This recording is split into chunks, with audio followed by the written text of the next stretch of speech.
I will always and forever think it to be completely ironic and strange that we've decided to have a national love holiday in the middle of Aquarius season. When I think of Aquarius energy, I think of cognitive dissonance. I think of things like disassociation, like just sort of floating around in a way, experiencing things, using higher wisdom to sort of download logic. And I sound like I'm describing Pisces a little bit, but they're not that far off from each other, really. So I just feel like only with Aquarius energy, you get a little bit more electrical impulse. You get more erraticness because we have that Uranian element where things are just slightly askew, but you also have that Saturn thing where they're stubborn. They have their foot down.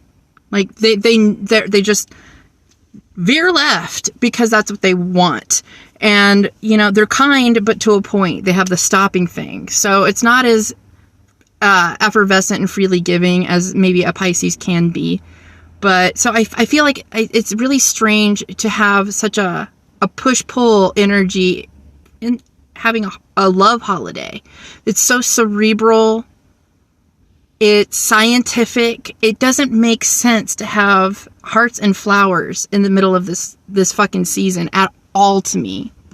This season for me is pregnant with implications of, it's just coming to this realization right now as I'm talking.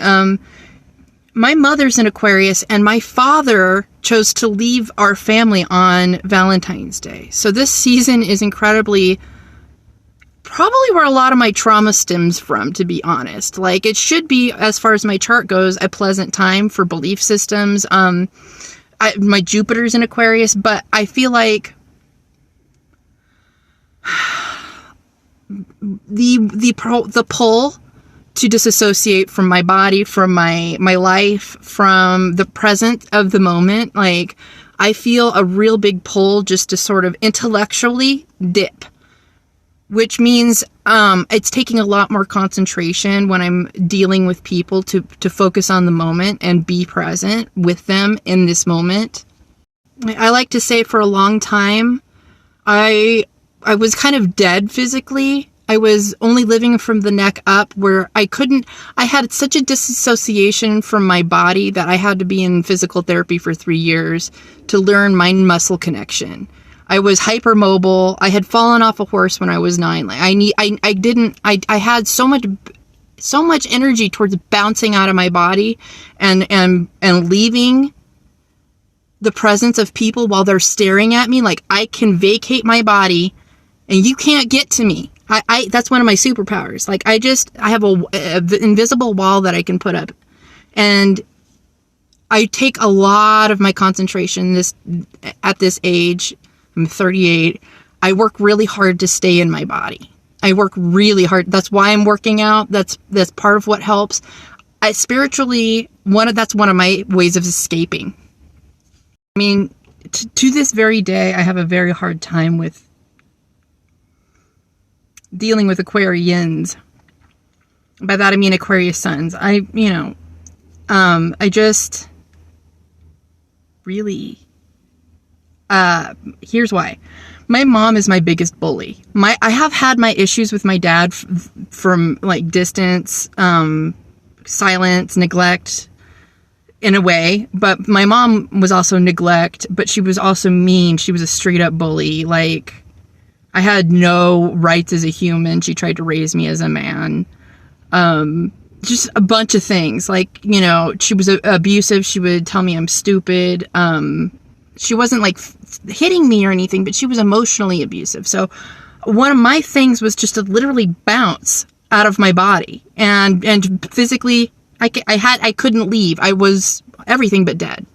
I think I'll be making a part 2 about how I've been working on the disassociation, the cognitive dissonance, the things that prevent you from truly embodying your truth. things that prevent you from truly feeling your real feelings instead of the things you're resisting, like being able to sit with your own emotions and able to go through your traumas and process them truly and name them and be friends with your own self and start trusting yourself and being able to look in the mirror and actually see somebody you can love. Like that's a whole process, but it might take too long to explain in this reel. But it took years. It's taken dedication to this day, and every minute of every day, to decide not to jump out of my body. That was my biggest addiction of anything, probably, was just being able to jetpack out. But listen, happy Tuesday. Let's stay in our bodies. Let's enjoy love, even though, yeah, enjoy loving.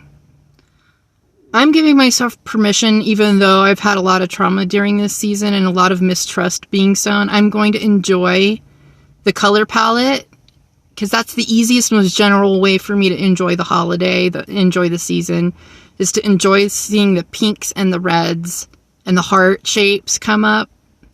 Because for me, that was my favorite holiday as a little girl. And then it got destroyed when I was 8. Like, I've never cried so hard as the day my dad left. Like, that was traumatic. So I'm focusing on the greater L, the big love, and looking at the color palette and just focusing on that and able to stay in my body with it. So that's how I'm going to be practicing this Valentine's Day, but I'll go back into the rest of the details of the other thing later.